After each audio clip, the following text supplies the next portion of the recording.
मैंने इस विषय पे बहुत अपनी लाइफ डाउट्स में बिताई है। मैं हमेशा अपने मन में ऐसे रख के चलता था कि प्रभु मुझसे खुश कैसे हो सकता है, क्योंकि जब भी मैं प्रभु की खुशी देखता था मैं बीच में अपने कैरेक्टर को लेके आता था। मैं सोचता था मैंने आज सवेरे तो गुस्सा किया, कल रात को मैं कुछ गलत कर रहा था, वो मुझसे कैसे खुश हो सकता है। हो सकता है आपके अंदर भी ये चीजें हों। क्यों बाइबल ऐसा बताती है, जैसा उनका परमेश्वर वैसे वे हो जाते हैं।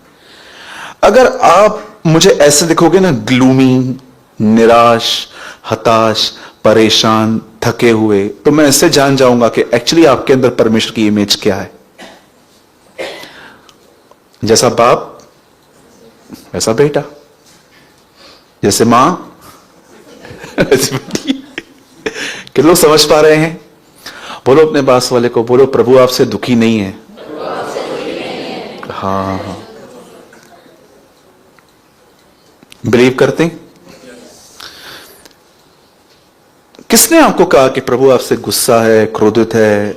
या तो कभी कभी कुछ लोगों को लगता है वो सिर्फ परफेक्ट लोगों से प्यार करता है, पहले हम यीशु की तरह बन जाएं फिर वो हमको कहेगा यस अब ठीक है। हाँ जी, इन गलत शिक्षाओं से बाहर निकलो। खुदा आपके साथ है, वो आपसे प्रेम करता है। और याद रखना, जितना आप ब्लेसिंग पाने के लिए इच्छुक नहीं हो, उससे डबल वो इच्छुक है आपको देने के लिए। लेकिन कुछ चीजें वो आपको क्यों नहीं देता, उसका एक कारण है, उसका एक रीजन है। सोचो, आप एक ऐसी बहन और एक ऐसे भाई हो जो कोई भी नई चीज देखकर लेके ही आते हो, और अगर परमेश्वर आपको आज रात को 1 लाख रुपया दे और कहे ये 2 दिन में पूरे करने हैं, क्या करेंगे आप? 2 दिन, 2 घंटे में पूरे करके देता हूं मैं तेरे को। 2 दिन तो बहुत ज्यादा हो गए प्रभु। आप सीधा शॉपिंग मॉल में जाओगे, ये वो। आप सोचो कितना असंतुलित है आपका कैरेक्टर। परमेश्वर को पता है एक बंदे को अगर मैंने बिजनेस में एक साथ ही सब कुछ दे दिया ना, ये रविवार को दिखाई नहीं देगा। और बहुत सारे भाइयों ने ऐसा किया भी है। इसलिए खुदा पहले आपको बनाता है ताकि जब वो आपको दे तो आपके पास हो। अदरवाइज कितने लोगों ने यह महसूस किया है कि प्रभु ने आपको दिया और आपने अपनी मूर्खताओं से गवा दिया। मैं पहला हूं यहां पर, कोई मेरे साथ दूसरा? हाँ, ये देखो, मेरे को लगा मैं अकेला मूर्ख हूं, लेकिन बहुत सारे और भी हैं मेरे साथ। Praise the Lord. Tell me, इसीलिए यीशु ने कहा तुम्हारा फल बना रहे, राइट?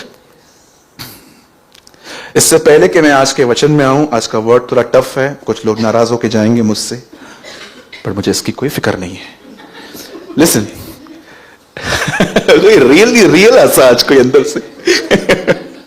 ऐसी आजकल बहुत कम सुनाई देती है। इससे पहले कि मैं आपको आगे लेके जाऊं, मैं एक बहुत ब्यूटीफुल स्टोरी आपको बता के, कि जो भी लोग चर्च को बहुत हल्के से लेते हैं उनके लिए है। एक भाई थे, उन्होंने नया नया बिजनेस ओपन किया। स्टार्टिंग के डेज तो आपको पता है स्ट्रगल के डेज होते हैं, और वो दिन वो एडजस्ट नहीं कर पाया। वो फिरता रहता था यहां वहां। एक दिन उसको पता चला कि प्रभु के पास जा, यीशु मसीह के नाम से दुआ करवा तो बड़ी बरकतें आएंगी। और वो चला गया, और सच में ऐसा हुआ भी। वो कलीसिया गया और उसके बाद उसका बिजनेस इतना ग्रो होने लग गया, इतना ज्यादा होने लग गया। पहले वो हफ्ते में 3 दिन कलीसिया आता था, अब उसका 2 दिन हो गया। पास्टर ने पूछा क्या बात है भाई, रविवार को नहीं आते हो? धंधे का दिन है, कैसे आऊं? अब हुआ क्या, और कस्टमर्स और बढ़ने लग गए। फिर क्या हुआ पता है? 1 दिन हो गया, और जब उससे पूछो भाई क्या हो गया, यार बिजनेस भी तो प्रभु ने दिया है ना, वो भी तो संभालना है ना, प्रभु थोड़ी ना खिलाएगा, हम लोग को भी तो कुछ करना है ना। ऐसे बहुत सारे मैन्युपुलेटर्स होते हैं। फिर लास्ट में ऐसा हो गया, काम इतना बढ़ने लग गया, अब ये बंदा 6 महीने में 1 बार आने लग गया। और आगे चल के ऐसा भी हुआ, ईयर में 1 दिन सिर्फ क्रिसमस पे केक खाने के लिए। एक दिन उसके चर्च के एल्डर ने उसको कॉल किया, बोला ब्रदर सो एंड सो। तो उसने कहा हाँ। बोला ब्रदर क्या बात है, आप चर्च नहीं आते हो इतना? वो दिन याद करो जब प्रभु ने आपको इतना ब्लेसिंग दिया था, आप उससे छोड़ के चले गए हो। वह चला कहां गया हूं, मेरे मुंह में हमेशा यीशु का नाम रहता है। कभी कभी लोग कहते हैं हमारे मुंह में तो हमेशा यीशु का नाम रहता है। बिल्कुल सही बात है, लिखा भी है बाइबल में, ये मुंह से मेरा आदर करते हैं पर इनके मन मुझसे दूर रहते हैं।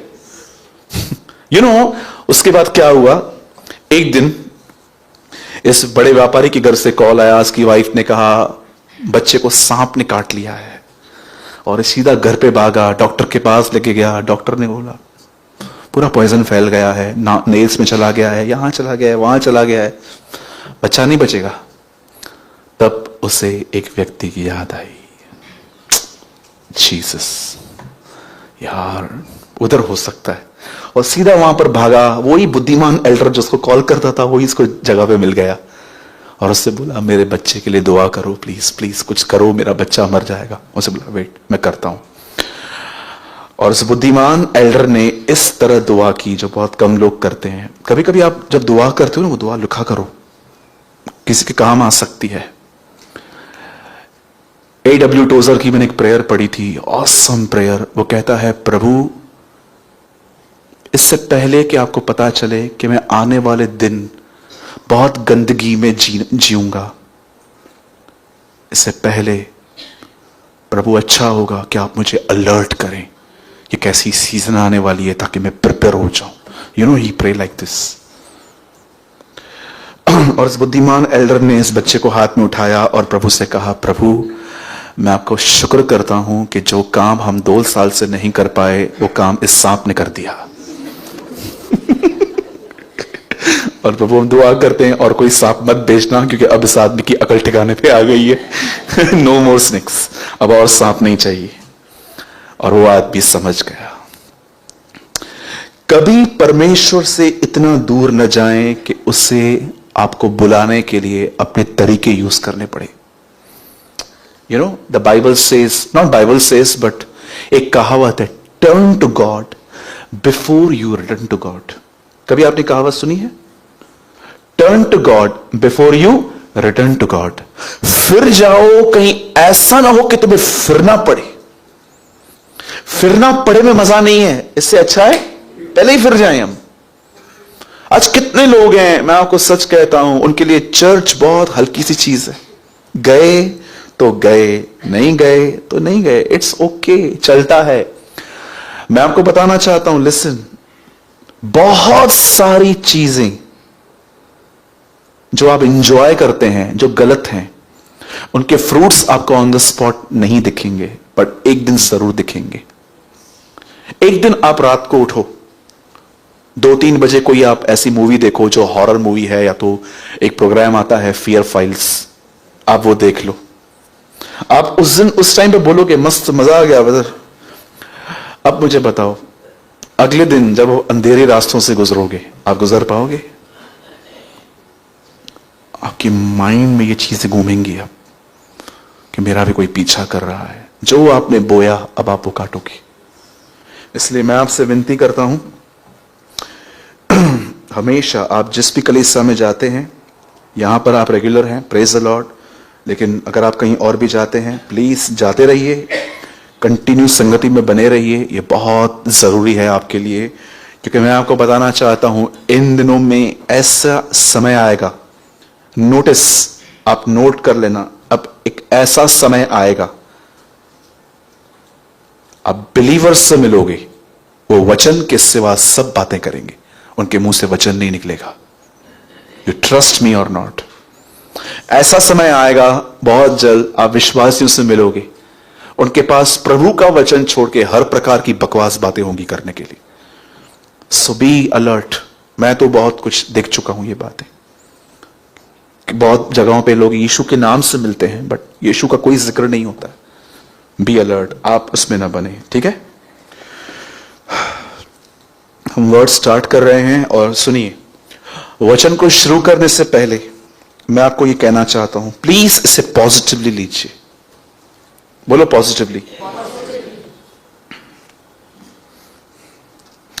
बहुत जरूरी है इसे। चलिए मैं आपको बताता हूं, इससे पहले कि हम स्टार्ट करें, आज वर्ड इब्रानियों में से है, इससे पहले कि हम शुरू करें, मैं आपको एक बात बताना चाहता हूं, और देखो आपको कितनी नॉर्मल चीज लगती है, पर यह कितनी खतरनाक चीज है। एक दिन यीशु मसीह एक ऐसे ग्रुप से मिला जो ग्रुप सुबह से लेकर रात तक बाइबल का अध्ययन करते थे, 39 किताबों का जो पुराने नियम में पाई जाती हैं, उत्पत्ति से लेकर मलाकी तक।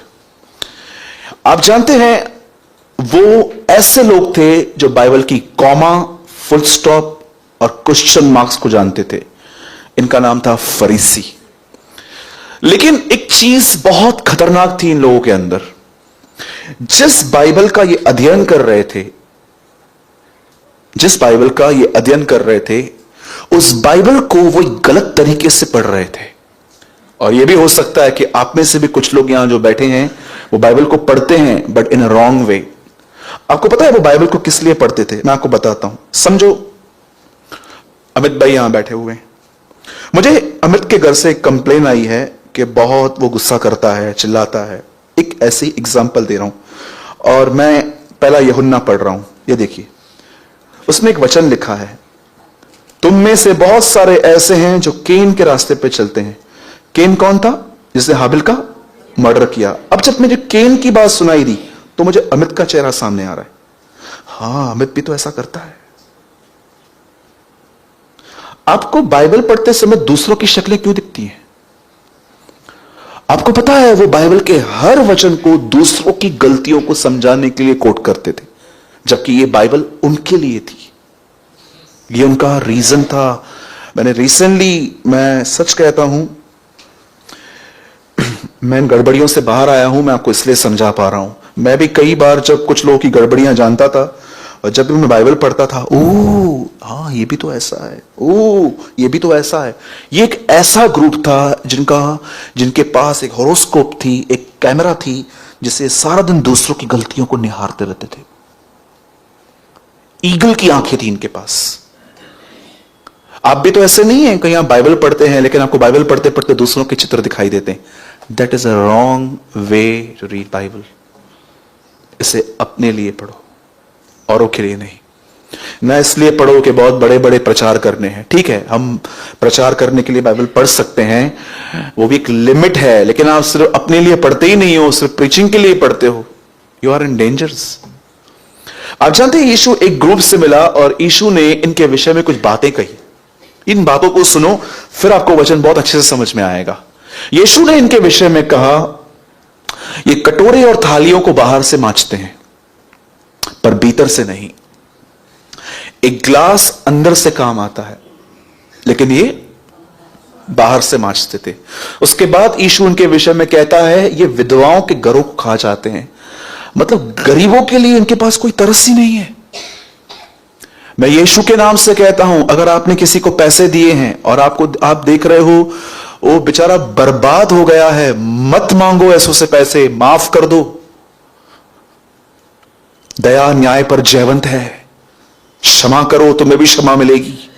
हां, अगर कोई ऐसा है जिसके पास है और वो आपको नहीं दे रहा, ठीक है, ऐसों के साथ हमें थोड़ा बर्ताव करना है, वो भी बहुत ही डिसेंट वे में, न कि गालियां और शराब देना। पर अगर आप देख रहे हो कि आपने किसी को दिया है और वो आदमी बर्बाद सा हो गया है, ऐसों से मत मांगो। आप प्रॉब्लम में आ जाओगे, क्योंकि परमेश्वर दयालु भी है, परमेश्वर धर्मी और न्यायी भी है। विधवाओं के घरों को खा जाते हो लिखा है। उसके बाद लिखा गया है, यीशु कहता है, ये कहते तो हैं पर करते नहीं हैं। उसके बाद यीशु मसीह उनके विषय में कहते हैं, ये उन कब्रों के समान है जिनके ऊपर लोग चल रहे हैं पर वो नहीं जानते। कुछ बातें बताने के बाद जानते हो क्या लिखा है वहां पर? आप पढ़ लेना। पतरस आके यीशु को कहता है, प्रभु तू जानता है फरीसियों को तेरी बातों से ठोकर लगी है। कितनी गलत बात है कि कोई आपको जीवन का रास्ता बता रहा है और आप उससे नफरत कर रहे हो। यह इस्राएलियों का नेचर था। जब भी आजकल टीचर को कोई स्कूल में पसंद करता है। मैं आपको अपना अनुभव बताता हूं, जो भी स्कूल में मुझे टीचर्स ने पढ़ाया, आपको पता है जिन सब्जेक्ट्स में मेरी टीचर थोड़ी टफ और हार्ड थी, उन सारे सब्जेक्ट्स में मैं नंबर 1 आता था। और जिन सब्जेक्ट्स में मुझे टीचर ऐसी मिली जो खुद भी सोई रहती थी, हमको भी बोलती थी सो जाओ, ट्रस्ट मी, मैं इन सारे सब्जेक्ट्स में ग्रेस से पास हुआ था। 34 मार्क लेके आता था, फिर टीचर को बोलता था 1 मार्क दो ना, पूरा साल चला जाएगा। फिर वो बोलती थी हाँ प्रेमा नहीं देती हूं। हाँ, मैं बहुत, कितने लोग हैं यहां पर ग्रेस से पास होते थे? हाथ उठाइए, मैं अकेला तो नहीं हूं ना। धन्यवाद यीशु। बहनों में से कोई 34? हाँ ठीक है, धन्यवाद। फिर क्या हुआ, हम थोड़ा मजबूत हो रहे थे। कोई किया, को ऐसे देखियो। उनको बोलो मैं मजबूत हो रही थी। जो बहुत साल बैठते हैं ना, आप देखो आगे चल के वो ट्यूशंस खोलते हैं। किसी को जज मत करो, हाँ ठीक है। ट्यूशंस खोलने थे हम लोगों को एक्चुअली। लिसन, क्या कहता है बाइबल, उसमें क्या लिखा है? वहां पर लिखा है वो नाराज होके चले गए। अब यीशु क्या कहेगा बताइए? यीशु ने उनको बोला होगा नो प्रॉब्लम, मैं मनाऊंगा उनको, डोंट वरी, मुझे पता है। नहीं तो यीशु ने क्या कहा? लीव देम अलोन, उन्हें छोड़ दो। आप बिलीव कर सकते? यीशु मसीह कह रहा था ये, छोड़ दो उन्हें। तीमुथियुस में लिखा है एक पाखंडी को 1 या 2 बार समझा के उससे अलग हो जा। अगर आज आप यीशु मसीह की बातों को सुनकर अगर फरीसियों का एटीट्यूड रखोगे, नाराज होके चले जाओगे, तो आप याद रखना यीशु भी आपसे यही कहेगा, लीव देम अलोन, इन्हें जाने दो। ये अंधे टीचर्स हैं, ब्लाइंड गाइड्स लिखा है। यदि अंधा अंधे को रास्ता दिखाए तो दोनों गड्ढे में गिरेंगे। ठीक है, बोलो अपने बाजू वाले को, वचन पे ध्यान देना।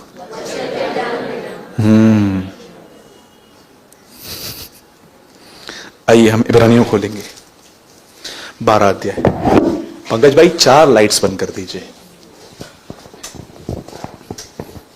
Hebrew chapter 12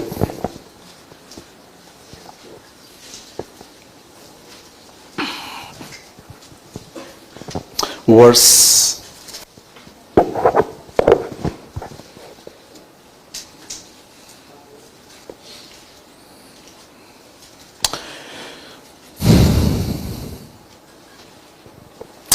5 and 6। जिनके पास बाइबल नहीं है आप प्रोजेक्टर पे पढ़ सकते हैं। सबने खोल लिया? खोल लीजिए। सच्ची बोल रहा हूं, ये फिलेमोन के बाद आता है, आप चेक कर सकते हैं। ओके, ये फिलेमोन के बाद आता है और हम इसमें पढ़ रहे हैं 12 का 5 and 6। तुम उस उपदेश को जो तुमको पुत्रों के नाई दिया जाता है भूल गए हो कि हे मेरे पुत्र, प्रभु की ताड़ना को हल्की बात न जान, और जब वो तुझे ढूंढके तो हियाव न छोड़। 6, क्योंकि प्रभु जिससे प्रेम करता है उसकी ताड़ना भी करता है, और जिसे पुत्र बना लेता है उसे कोड़े भी लगाता है। इंग्लिश में लगाइए। You are children of God and he speaks words of comfort to you. You have forgotten these words, my child. Don't think the Lord discipline is worth nothing, and don't stop trying when he corrects you. आगे, the Lord disciplines everyone he loves. He punishes everyone he accepts as a child. ध्यान दीजिए, बताइए English लगा खोल के रखो। Discipline everyone he loves.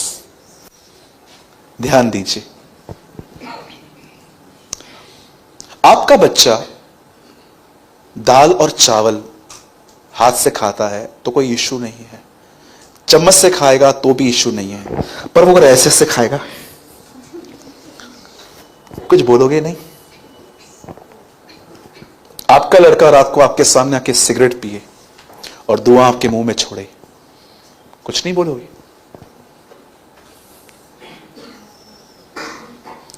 चम्मा टेकड़ी एड़ी हणनुमास होता होगा ना ये वर्ड्स, चम्मा खींच के मारूंगा उसको।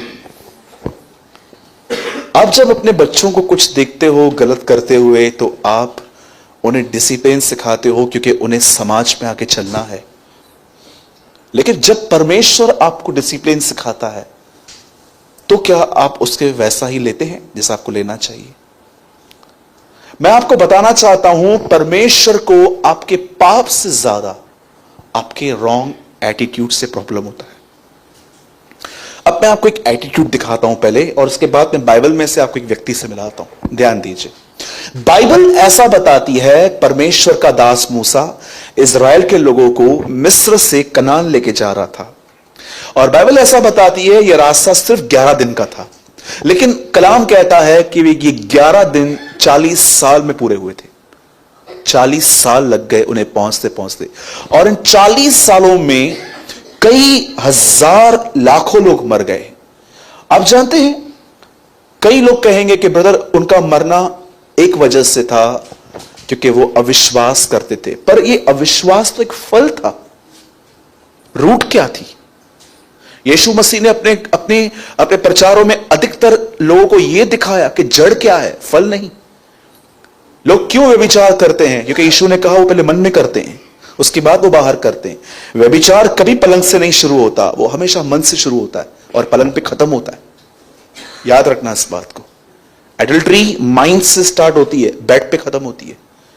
तो जीसस ने सिखाया कि वो कैसे स्टार्ट होता है। अब ध्यान दो जो मैं आपको समझा रहा हूं। इज़राइल के लोग हमेशा मूसा के सामने ऐसे जाते थे, मूसा हमें खाना चाहिए। उसके बाद बोलते, मूसा जहां पर हम रहते थे हम वहां अच्छे नहीं थे क्या? तीसरा, मूसा क्या है तू क्या कर रहा है? वहां पर कब्रें नहीं थी, यहां मारने के लिए लेकर आया। चौथा, मूसा हम तुझ पे पथराव करेंगे। आप उनके एटीट्यूड को देखो, वो खाना मांग रहे हैं पर खाने का तरीका देखो। अगर वो उनको कहता, मूसा बहुत भूख लगी है, छोटे बच्चे हैं हमारे साथ, तो खुदावंद से कहे हमें कुछ खाने के लिए दे, परमेश्वर नहीं देता। पर ये कौन सा तरीका है मांगने का? कब्रें नहीं है, यहां क्यों लाया? आपको पता है आप बहुत सारी चीजों में सही रहते हो, पर क्यों आपको लोग गलत ठहराते हैं? क्योंकि आपका एटीट्यूड बीच में आता है। मैंने बहुत बार लोगों को देखा है, वो सही बोलते हैं, गलत टोन में बोलते हैं, इसीलिए देखो बातें बढ़ती हैं। आपका बेटा कुछ गलत कर रहा है और आप अपने हस्बैंड को ऐसा बोलते हो, ये तुम्हारे ऊपर गया है। ये कोई तरीका है? आप गलती कौन कर रहा है? आपका बेटा कर रहा है ना, तो आप उसको क्यों बोल रहे हो? फिर आपका बेटा आएगा, मम्मी तू बहुत बोलती है, हां ऐसा मत कर तू। देखो आप अपने बेटे की कंप्लेन अगर आप हस्बैंड को दे रहे हो, तो देखो क्या बोल रहे हो उसको। आप सुनो, समझो तुम भी ऐसे ही थे। क्यों झगड़ा नहीं होगा? फिर कैसे नहीं होगा मुझे बताइए। ताते हो तो बोलते ना आप। इज़राइल के लोग देखो क्या कर रहे हैं, वो खाना मांग रहे हैं, पर उनके खाने का तरीका देखो। क्यों लोगों को आप समझाते हो, वो बार बार गलतियां करते हैं उसके बाद भी। मैंने कई बार एक भाई को हमारे चर्च में बहुत बार ये बात समझाई थी, ये मत कर, ये मत कर, ये मत कर, ये मत कर। वो डेली वही करता था। एक दिन मैंने प्रभु को कहा, प्रभु ये समझता क्यों नहीं है? प्रभु ने कहा, इसलिए क्योंकि तुझे समझाना नहीं आता। देखा, प्रभु मैं तो उसको समझा रहा हूं, मैं तुझे बताता हूं समझाने के तरीकों को बदल। तू पता है क्या करता है? क्या तू भड़ास निकाल रहा है? तुझे भड़ास नहीं निकालनी है, तुझे उसको विजडम देनी है। ऐसा कर फिर नहीं होगा। आज मैं आपसे पूछना चाहता हूं, आपके समझाने के तरीके कैसे हैं? आप बुद्धि दे रहे हो लोगों को, ऐसा न कर। नीति वचन में कई बार लिखा गया है, हे मेरे पुत्र, कितना प्रेम से दाऊद सुलेमान को समझा रहा है, हे मेरे पुत्र पराई स्त्री से दूर रहे, उससे दूर रहेगा तो तू अपनी कमाई को खाने पाएगा, तेरा वंश का भला होगा। लिखा है, क्या ऐसा हो सकता है कि कोई पराई स्त्री के पास जाए और वो अपनी कमाई को खा सके? उसके बाद लिखा है, क्या ऐसा हो सकता है कोई अंगार ले और अपने छाती पे रखे और न जले? अब देखो उसे कितना काइंडनेस में समझाया गया है, और हमारे समझाने के तरीके कितने खतरनाक हैं। आज मैं आपसे पूछना चाहता हूं, जरा पूछिए, जिन लोगों से आप डेली व्यवहार करते हैं, घर में, ऑफिस में, आप उन्हें विजडम दे रहे हैं कि आप अपनी भड़ास निकाल रहे हैं? आज पंकज यहां बैठा है, समझो वो कंटिन्यू किसी बात में गलत कर रहा है। मैं बोलता हूं ये कर, ए नहीं, सीधा जेड, बी भी नहीं करता, सीधा जेड कर देता है। मैं क्या करूं? अब मुझे तकलीफ हो रही है अंदर। कभी कभी आप ऑफिस में जो लोग जॉब करते हो, आप कभी कभी देखो आप कितना पीते हो। दुख केड़ा पींदा आहियूं असां। कैसे आप सहन करते हो लोगों को। या कभी कभी आप सोचो, आप एक ऐसे व्यक्ति के ऊपर मेहनत कर रहे हो, आप उसे आत्मिक बनाना चाहते हो, बाइबल पढ़े, प्रेयर करे, और वो आपकी बातों को ऐसा ले लेते। कितना आप सहन करते हैं। फिर क्या होता है, या एक्चुअली क्या है, फिर हम क्या करते हैं, हम भड़ास निकालते हैं। अब सुनिए, मैं आपको जो समझाने की कोशिश कर रहा हूं, देखो परमेश्वर को किस चीज से प्रॉब्लम है। इजरायली जो थे वो ऐसे क्यों थे, उनका एटीट्यूड ऐसा क्यों था। खाना मांगने का भी एक तरीका होता है, पर वो कैसे मांगते थे। मिस्र में कब्रें नहीं थी जो हमारे लिए तू हमें यहां पर लेकर आया। मैं सोच रहा था, प्रभु एक बात बता, यार भूखे प्यासे लोग हैं, खाना नहीं मांगेंगे, वो क्या गलत मांग रहे हैं मुझे बता। मैं होता तो मैं भी मांगता, सूरज मैं ऐसा हूं, मैं खाना नहीं दूंगा। उनके खाने के तरीके देख, वो मांग कैसे रहे। अरे इतने चमत्कार दिखा के मैं उनको निकाल के लेकर आया, अब भी देख वो कितना डिसरिस्पेक्ट से बात करते हैं मुझसे। आप सोचो, आपके साथ कोई 10-15 दिन कंटिन्यू डिसरिस्पेक्ट करे, आप बर्दाश्त कर पाएंगे। होंगे खुदा के साथ जुड़े हुए तो सह लेंगे, अदरवाइज सोचो। अब ध्यान दीजिए जो मैं कहना चाहता हूं। बाइबल ऐसा बताती है, परमेश्वर ने एक व्यक्ति बनाया, उसका नाम था आदम। और बाइबल बताती है प्रभु ने उसे free will the. Free will का मतलब समझते, जो चाहिए तो कर सकता है। और प्रभु ने उसको यह भी सिखा दिया भला और बुरा क्या है, और फ्री विल भी दे दी। और उसके बाद बाइबल ऐसा बताती है, परमेश्वर ने जो आदम और हवा को मना किया था, कई लोग बेचारी बहनों पे दोष लगाते हैं, हवा ने गिराया। याद रखना, प्रभु ने नर और नारी, वे दोनों एक ही हैं, अलग अलग नहीं है। तो ये बोलना बंद कर दो सिर्फ हवा हवा हवा।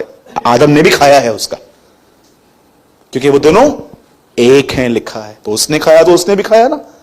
क्यों सिर्फ बहनों पे दोष लगाते हैं हम लोग। बोलो मैं भी दोषी हूं। निकल ही ना, तो मुंह में निकल ही नहीं रहा है मुंह में से। बोलो मैं भी दोषी हूं। एक ने तो पहले ही बोल दिया। बाइबल क्या बताती है, उन्होंने खाया और उसके बाद क्या हुआ, प्रभु नीचे उतरा। अब मैं आपसे एक बात पूछना चाहता हूं, क्या वहां पर ऐसा लिखा है, प्रभु जैसे नीचे आया एक स्वर्गदूत वहां पर खड़ा था और वो स्वर्गदूत प्रभु को बोलता है, और प्रभु वहां पर गया, इन लोगों ने लफड़ा किया है। क्या हुआ, क्या तू वो जो मना करके गया था ना, वो इन्होंने किया है। और प्रभु को वहां पर गुस्सा आया और प्रभु बहुत जोर से अंदर गया, किधर है तू। परमेश्वर सब जानता था, उसने ऊपर से देखा था कि ये लोग क्या क्या कर रहे हैं। और जैसे वो नीचे आया, वो पहली चीज कहता है, आदम तू कहां है। आदम निकला, क्या था, इसने फल खिला दिया। फिर हवा इसने फल खिला दिया। तो सांप देखता होगा, हाँ मैंने खिला दिया। वो भी देखता होगा, अभी तो मेरा तो कोई भी नहीं है भाई। मैंने खिला दिया। और आप जानते हैं, परमेश्वर ने उसे निकाल दिया। मैं आपको बताना चाहता हूं, लिसन, जब उन्होंने फल खाया ना, प्रभु वहां पर आया और प्रभु ने उनको जब कहा, वेयर आर यू, तू कहां है। याद रखना, अपने बाइबल में ब्रैकेट में लिख देना आज अपने इस वचन के पास में, कि परमेश्वर न्याय करने नहीं, बातों को बनाने आया। He is a God of restoration. आप सोचो, अगर उसको न्याय करना होता तो सीधा नीचे उतरता, एक एक को चाटे मार के निकाल देता, चलो निकलो निकलो निकलो यहां से। पर आकर भी पूछता है, भाई तुम कहां हो, ताकि वो सामने आए और मान ले कि हां मैंने किया है। मैं आपसे पूछना चाहता हूं, जब आपके घर के अंदर या आपके ऑफिस में या कभी कभी आप पब्लिकली रिब्यूक किए जाते हैं, डांटे जाते हैं, उसे कैसे लेते हैं आप। अधिकतर लोग नाराज हो जाते।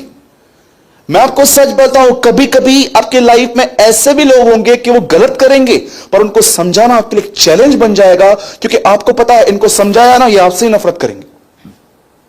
मैंने देखा है, एक दिन एक हस्बैंड और वाइफ के बीच में मैं गया, कुछ हुआ था उनके बीच में। अरे मैं इतनी बड़ी परीक्षा में पड़ गया वहां पर जाके। मैंने प्रभु को बोला, प्रभु मेरे को फिर कभी मत भेजना। मैं वहां पर गया, पति बोल रहा था, ये समझती नहीं है, ये वो, और उसकी वाइफ भी, अरे ये नहीं समझता है, ये क्या हुआ। मैंने भाभी को बोला, भाभी आप भी मेरे को ही डांट रहे हो। अरे बाप रे माचो, ये तो बुलंदी ना। फिर हस्बैंड को बोला आप चुप रहो, मतलब मैं गलत हूं। मुखे दिल पी थे मां ये मथे ते वनी कही है, जोर जोर से ये मेरे को मन कर रहा था मैं जोर जोर से अपने आप को मारूं। मैं इधर आया क्यों? अरे उसके बाद उनका जो ब्लेम गेम चालू हुआ, मैं लास्ट में ऐसा बैठा हुआ था। मैंने लास्ट में उनको बोला तुम दोनों डोंगी हो, मैं जा रहा हूं। उसको समझाओ तो वो बोलती है मैं गलत हूं क्या? उसको समझाओ मैं गलत हूं क्या? मैं कमाता हूं, मैं घर, इसको कमाने का घमंड, इसको घर संभालने का घमंड। अरे तुमने मुझे बुलाया क्यों है बाकी? सिर्फ ये समझाने के लिए कि देखो क्या हो रहा है। एटीट्यूड, ये इतनी खतरनाक चीज है। शादियां टूटती हैं, संबंध खत्म हो जाते हैं, दो लोग पार्टनरशिप में बिजनेस स्टार्ट करते हैं, वो खत्म हो जाता है, सब खत्म हो जाता है because of the one thing, negative attitude. मैं जब किसी इंस्टीट्यूट में पढ़ने के लिए जाता था, हमारे इंस्टीट्यूट में एक सर थे, वो थोड़ा समझाते, थोड़ा डांट से थे। मेरे बाजू में एक फ्रेंड था मेरा, उसका नाम पवन था। आप बिलीव करेंगे, एक दिन सर ने हमको डांटा। मुझे तो काम सीखना था कुछ, मैं डांट से के मैं बैठा था, मैंने पैसे भरे थे, मैं क्या करूं, मुझे सीखना ही था। वो उठ के सर को बोलता है ओए आप डांटो मत, आराम से बात करो।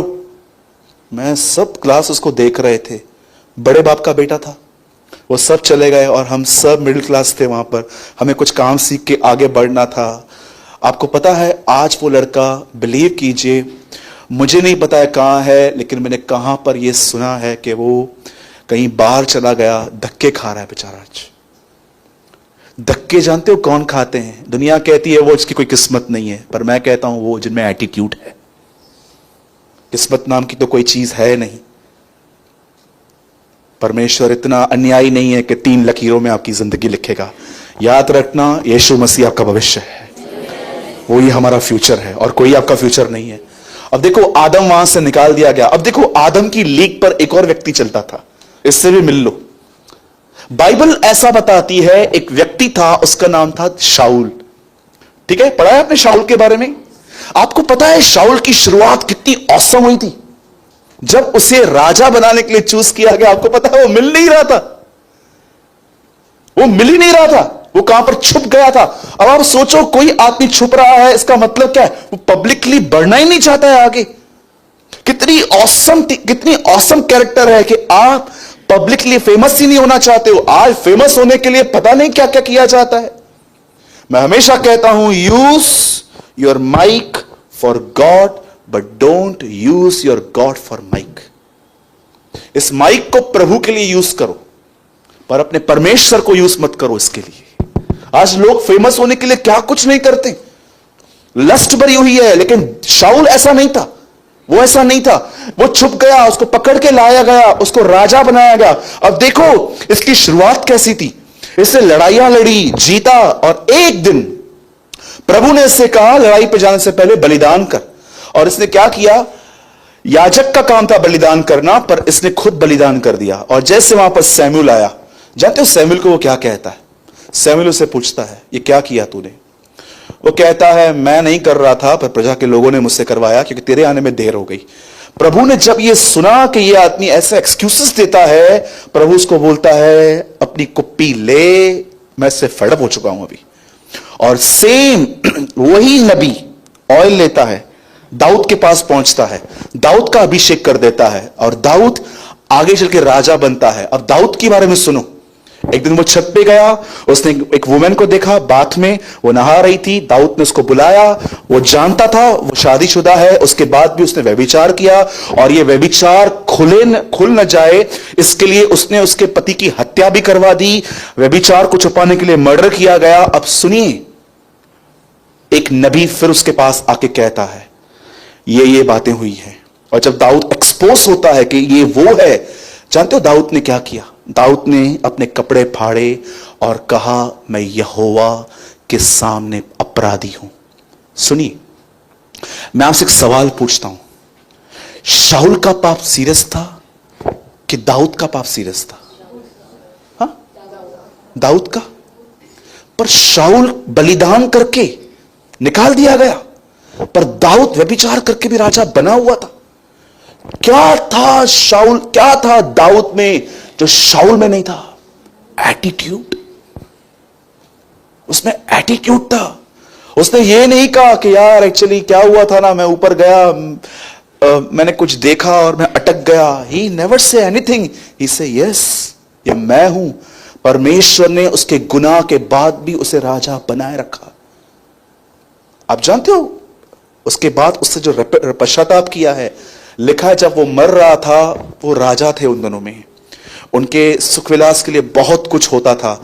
मरते दम तक लिखा है दाऊद ने कभी किसी स्त्री को नहीं छुआ था। क्या रिपेंट है उसका। एक व्यक्ति निकाल दिया गया सिर्फ बलिदान करके, पर एक व्यक्ति उससे बड़े बड़े गुनाह करके भी राजा बना हुआ था। जानते हो रीजन क्या था? Positive attitude. आज मैं आपसे एक बात पूछना चाहता हूं, यहां पर सुनिए। कभी कभी आपको लगता होगा कि ये ब्रदर सूरज जो है ना, ये बोल रहा है ना, इसको मेरी गड़बड़ पता होगी इसलिए मुझे बोल रहा है। मैं आपको सच कहता हूं, आई हेट टारगेट प्रीचिंग्स। मुझे नफरत है। अगर मुझे कल पता चला कि आप में से कोई भाई कुछ गलत कर रहा है, मैं प्रॉमिस करता हूं मैं आपसे मिलकर बात करूंगा, पर मैं आपको यहां से कभी नहीं समझाऊंगा, कभी भी नहीं। क्योंकि मुझे लगता है ये एक थर्ड क्लास काम है जो मैं कभी नहीं करूंगा, कभी भी नहीं। मुझे कभी किसका चेहरा दिख जाए और उसकी गलती मुझे याद आ जाए, मैं उसको साइड में रख के वर्ड प्रीच करता हूं। क्योंकि मुझे लगता है ये वो जगह नहीं है जहां पर से लोगों को मैं पत्थर मारूं, ये वो जगह है जहां पर मैं यीशु मसीह की महिमा का प्रचार करूं कि वो कैसा है। आज मैं आपसे बहुत साधारण सी बात पूछ के मैं आपको खड़ा कर रहा हूं। आप सोचो, करेक्शन के प्रति आपका एटीट्यूड कैसा है? अगर आपके पति ने आपको डांटा है, 5 मिनट जांचो, क्यों डांटा, क्या रीजन था? आपको पता है, आप जब डीप सोचोगे ना, आपको दिखाई देगा यस, गलती है मेरी। ठीक है, आप भाइयों को यहां पर जो है आपको हक मिले हुए हैं, कुछ लिखा है पति पत्नी का सर है। अगर आपकी पत्नी ने कुछ ऐसा आपके साथ कुछ गलत कर दिया, कुछ बोल दिया, तो इसमें यह बोलने की क्या जरूरत है कि मैं बड़ा हूं, मुझे कैसे बोल दिया? फिर क्या हुआ, बोला तो आप भी पॉजिटिव बनो ना। कहां नहीं टिक पाते हैं ऐसे लोग जिनके अंदर करेक्शन के प्रति ही प्रॉब्लम्स हैं। अरे सोचो, लिखा गया है जब धर्मी तुझे डांटे तो कृपा समझ, और जब वो तुझे मारे तो यह उस अभिषेक की तरह होगा जो तेरे सर पे लगाया जाए। क्या यीशु को देखो, आप सोचो कितना शारीरिक वर्ड लगता है, पर यह आत्मिक व्यक्ति का शब्द है। हे अविश्वासियों, मैं तुम्हें कब तक सहूंगा।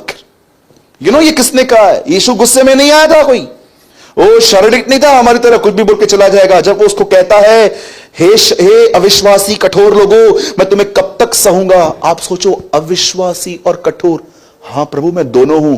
सोचो जब परमेश्वर आपको करेक्ट करे तो कितनी बड़ी ब्लेसिंग है ये।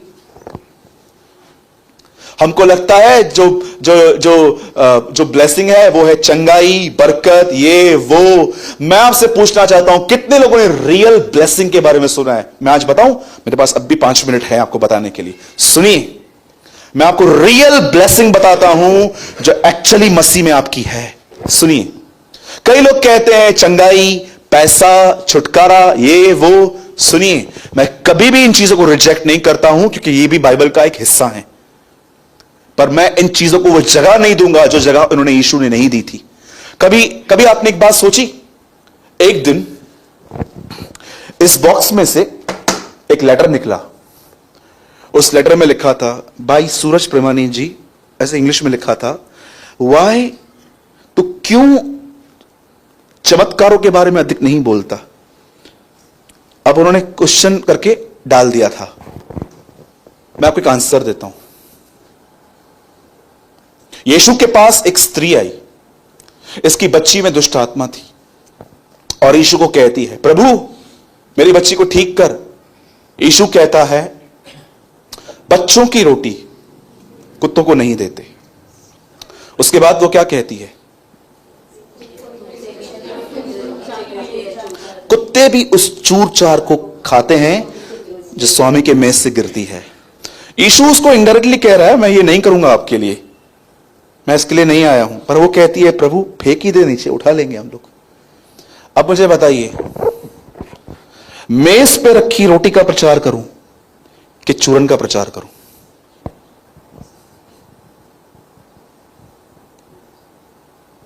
नहीं समझे? वो जो रोटी नीचे पड़ी हुई है, चमत्कार, ये थोड़ी थोड़ी जो लोग भागते रहते हैं इसके ऊपर, ये खिलाऊं कि टेबल पे रखा हुआ खाना बनाऊं to be like Jesus Christ, यीशु की तरह बनूं? काश प्रभु हमारी आंखें खोले। मैं इससे पहले कुछ बता रहा था ना, ब्लेसिंग, हाँ, प्रेज द लॉर्ड। देखो कभी कभी निकल जाता है।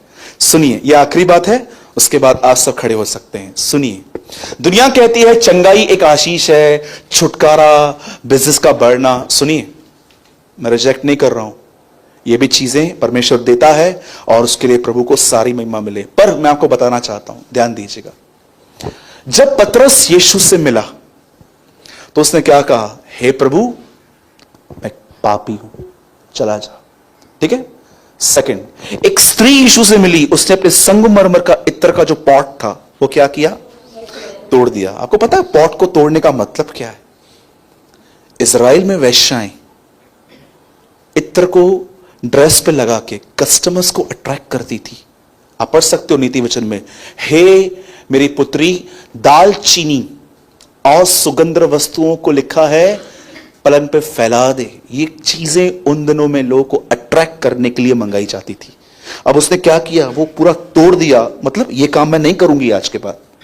थर्ड थिंग, उसके बाद जब सामरी स्त्री यीशु से मिली तो वो यीशु से मिलने के बाद गांव वालों को कहती है, सुनो, मुझे एक व्यक्ति मिला है और जो मैंने किया उसने मुझे सब बता दिया है। आप इससे कितने लोगों ने नोटिस किया? इन्होंने यीशु से मिलके एक ऐसी रोशनी पाई जिस रोशनी में उन्हें यह भी दिखा कि खुदा उनसे प्रेम करता है और यह भी दिखा कि उनके अंदर गंदगी भी है। सिर्फ गंदगी नहीं दिखी, पर यह भी दिखा कि इतनी गंदगी के साथ भी खुदा मुझसे प्रेम करता है। अगर परमेश्वर आपको प्रतिदिन आपकी एक गलती भी शो नहीं कर रहा है, मैं आपको बताना चाहता हूं, आप प्रभु से दूर हो चुके हो। ये ट्रू ब्लेसिंग है कि परमेश्वर जब आप गलत करे वो आपको कैच करे और उसको कहते हैं कि वो पुत्र के समान व्यवहार कर रहा है। कितने लोगों को ये ब्लेसिंग चाहिए? ब्रदर पीछे जाइए अभी। क्या आप बिलीव करते हैं ये ब्लेसिंग है? This is a real blessing. अरे सोना चांदी कपड़ा तो सब रह जाएगा, ये चीजें तो हमें वहां पर जाने के लिए क्वालिफाई करती हैं। हिंदी लगाइए, क्योंकि प्रभु 5, और तुम उस उपदेश को जो पुत्रों के नाई दिया जाता है भूल गए हो कि हे मेरे पुत्र, प्रभु की ताड़ना को हल्की बात न जान, और जब वो तुझे दुड़के तो हियाव न छोड़। आगे, क्योंकि प्रभु जिससे प्रेम करता है उसकी ताड़ना करता है। जब परमेश्वर आपको कहता है ये मत कर, तो ये सिर्फ इंस्ट्रक्शन नहीं है, ये लव है। कितने लोगों को इस तरह की ब्लेसिंग चाहिए? सोचो, एक बच्चा, आपका बेटा आपके सामने स्मोकिंग करता है और मैं आपको बोलता हूं अंकल आप कुछ बोलते नहीं हो। बोल बोल के थक गया हूं मैं। सोचो अगर आपको खुदा नहीं बोलता, मतलब उसने पे गिव अप कर दिया है। मैं सच्ची में एक बात बताता हूं, मैं घर में था, बाप और बेटे साथ में दारू पी रहे थे, तो मैंने उनको बोला अंकल आपका लड़का आपके सामने पीता है, आपको चलता है क्या? बोलता है ब्रदर देखो मेरे को तो हैबिट है, अब इसको मैं समझा समझा के थक गया हूं, मत पी, पर उसके पास कॉमन सेंस भी नहीं है, मैं क्या करूं, मैंने गिव अप कर दिया है। जब परमेश्वर आपको दिखाए, कितने लोग हैं यहां पर सच बताइए, जब आप लोगों से नाराज होते हो तो परमेश्वर आपको ये नहीं कहता है देखो कितने स्वार्थी हैं, पर परमेश्वर आपको कहता है क्यों इतनी उम्मीद करता है तू? प्रभु को अपने जीवन के लिए ज्योति मांगो, दूसरों के लिए नहीं। दूसरों के पास वो, हमारे पास ऑलरेडी ज्योति रहती है, ज्योति क्या मशाल होती है। हाँ, मसीहत भरी पड़ी है ऐसे लोगों से जो अपना नहीं सारा दिन दूसरों की जिंदगी को झांकते रहते हैं। इसने डीपी क्या रखा है, इसने फेसबुक पे क्या अपलोड किया है, इसने क्या किया है, इसने क्या किया है, इसने क्या किया। अरे छोड़ो उसको, तुमने क्या किया वो बताओ। समझ रहे हैं? एक बार मैंने अपने नेफ्यू से कहा, बैठ दुआ करना सिखाता हूं। बैठा बच्चा है, मैंने बोला बोल मैं पापी हूं। बोलता है हम पापी हैं। बोला बोल मैं पापी हूं, हम पापी हैं। कितनी डिसऑनेस्टी है बचपन से। दो बच्चे फेल होके आते हैं, बाप बोलता है रिपोर्ट कार्ड, पापा ये भी फेल हुआ है। उसके लिए क्यों बता रहा है? मैं भी हुआ हूं ना, मतलब समझ जाओ ना, पहले इसको मारो।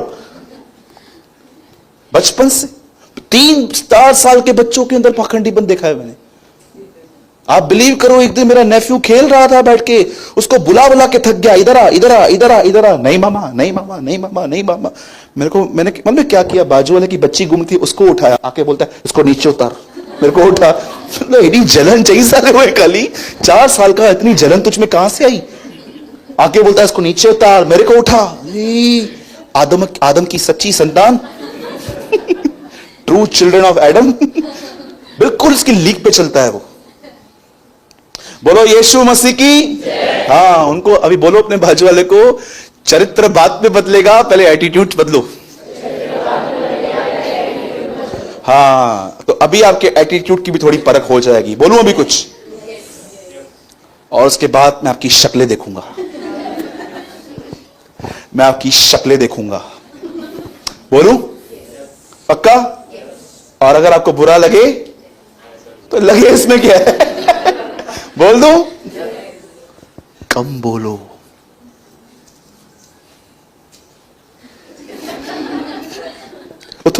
उठ सवाल मत किया।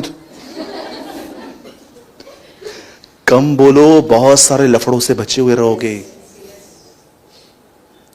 जो कम बोलता है, लिखा है, वो समझ से काम लेता है।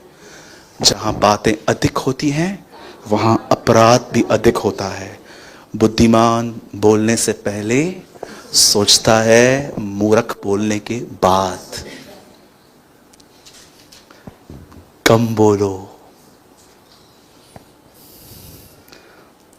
और जो बिल्कुल नहीं बोलते हैं उनको बोलता हूं थोड़ा तो बोलो। प्रेज़ द लॉर्ड तो बोलो। कितने लोग हैं यहां पर, सच बताओ, मीटिंग के बाद आप सबको स्माइल देते हो? अरे प्रेज़ द लॉर्ड तो बोलो, इतने भरे हुए हो क्या आप? हाँ, कभी कभी कुछ लोग आपको प्रेज़ द लॉर्ड भी नहीं बोलेंगे।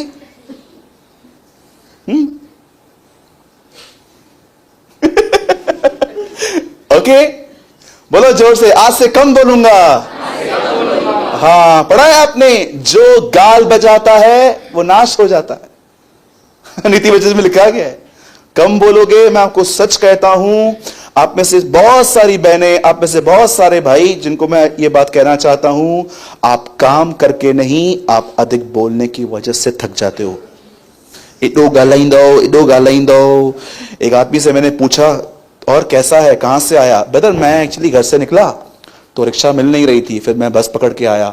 बस में फिर क्या हुआ, मैं नेहरू चौक पे उतर गया, फिर वहां से मैंने रिक्शा पकड़ लिया। फिर मैं आया तो मेरी चप्पल टूट गई, मैंने मोची से चप्पल बनवाई, फिर मैं वापस चढ़ गया, फिर मैं आया। मैंने बोला, समझ गए?